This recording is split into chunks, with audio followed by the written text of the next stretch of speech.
Code monkey, get up, get coffee. Code monkey, go to job.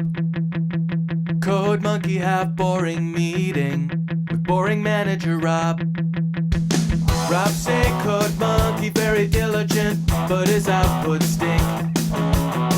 His code not functional or elegant. What do code monkey think? Code monkey think maybe manager wanna write goddamn login page himself. Code monkey not say it out loud. Code monkey not crazy, just proud. Code monkey like Fritos. Code monkey like Tab and Mountain Dew. Code monkey very simple man with big warm fuzzy secret heart. Code monkey like you. Code monkey like you.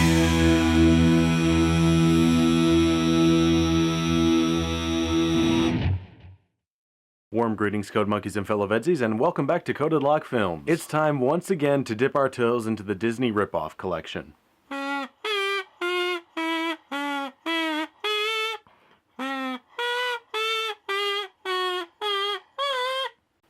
Sort of. During last year's VEDS, I asked you, my viewers, to vote on whether I would review the Pocahontas ripoff next or the Snow White ripoff next. I have since watched both of those movies and have decided to ignore the results of that vote, because Pocahontas is one that I just kind of need to get out of the way. Disappointingly, the Good Time Entertainment version of Pocahontas, much like the Little Mermaid knockoff, is not really interesting enough to warrant a long-form review. That's why I'm doing this one first. I'm particularly disappointed because the movie actually does show some promise early on. What I like about this story, at least in the beginning, is that the movie appears to treat the setting with a degree of respect and realism. The English muscle in on the natives' territory and start competing for resources, which, let's face it, is not a cool thing to do, especially since the English are much better equipped to fight for the resources that they want. Invading, sir? I was under the impression this land is being claimed by Great Britain. It is, Mr. Barlow. That's why we've named the settlement after King James. Nonetheless, the Indians were here long before us.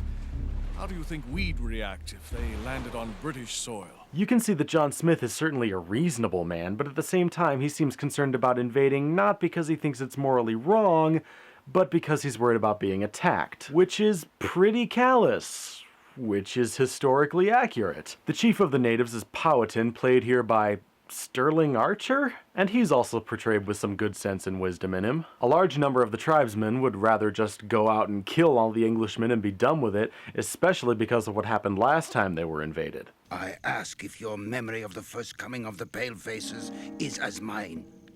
Will we wait until they kill all our game, take all our furs, steal all our food? I remember. But if a dog bites your hand, do you kill every dog?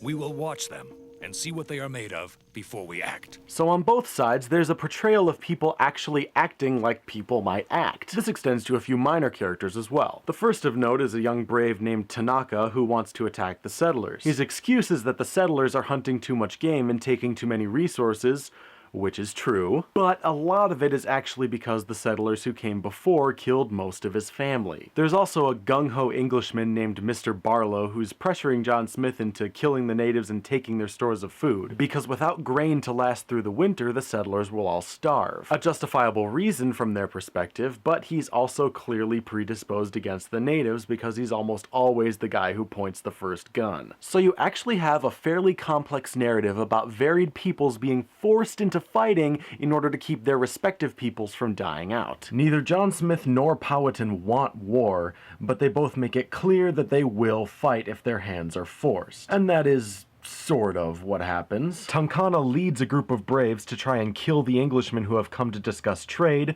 One of the settlers shoots a young native, and John Smith is captured trying to make sure his men can get away safely. He's about to be killed for his people's actions, but Pocahontas invokes some ancient law of their tribe.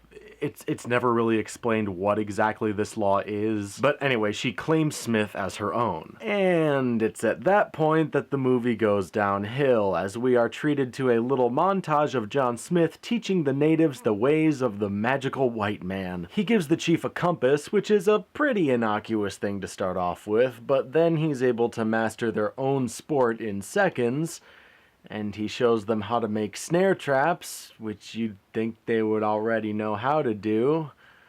Ah, boy. Let us watch and let us learn from the pale-face way what they do and what they say, for if we drive them away, then an army may return. So let us watch and let us learn. See, if those silly natives could just look past his pale skin, then they'd see just how much they don't know and how much they can learn from his good nature and his guidance. And the village where the king and queen live is called London. How many braves are in this king's tribe? More than there are leaves on all the trees of your land in summer. If this is true, then we have much to fear. For one day those braves will come and take all we have.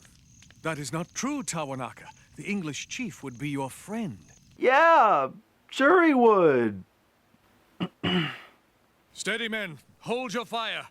I won't have it said that an Englishman started a war in this new world.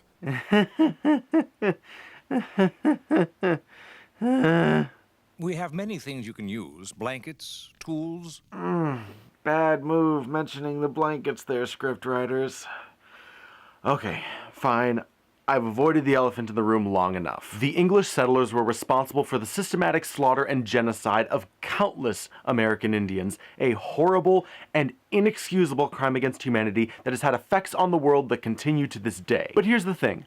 I don't want to talk about that. Not because I think it's unimportant, I think it's incredibly important, but because I don't feel like I really have the right to talk about it. I don't think I have the right to speak to the experiences of a culture and a people to whom I do not belong. I will never understand what it is like to have had my ancestors be mercilessly slaughtered. As a white male, I benefit from immense privilege. I don't truly understand what it is like to be part of a racial or cultural minority. All I can ever do is try to learn and empathize. I am not a historian, I am not a cultural expert, I am a critic. My job is not to make judgments on historical events, it is to analyze a narrative. But the problem is that the implications of this period of history are vast, complex, and far-reaching, and should not be adapted into a children's story where everything is tied up at the end with a neat little bow, whether by Disney or anyone else. But it has. It has been adapted into a children's story where everything is tied up at the end with a neat little bow. And even if you can somehow ignore all the problematic cultural and historical implications of this movie,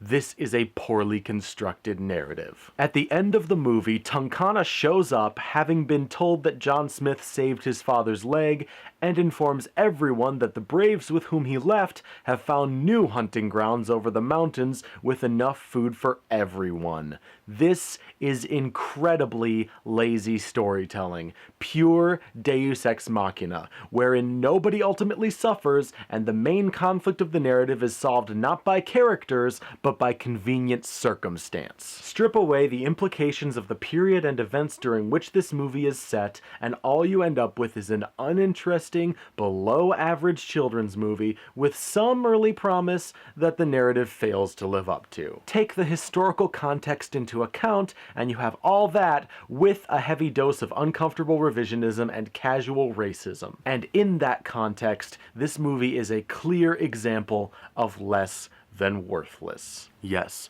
I realize that this video was not particularly funny, but this part of history is not funny. These events did not happen for the benefit of a narrative. They happened because a group of people decided they could take what wasn't theirs because they had guns and the other guys didn't. If you want to make a children's movie, don't whitewash history and pretend genocide didn't happen in order to do so. I'll see you guys next time.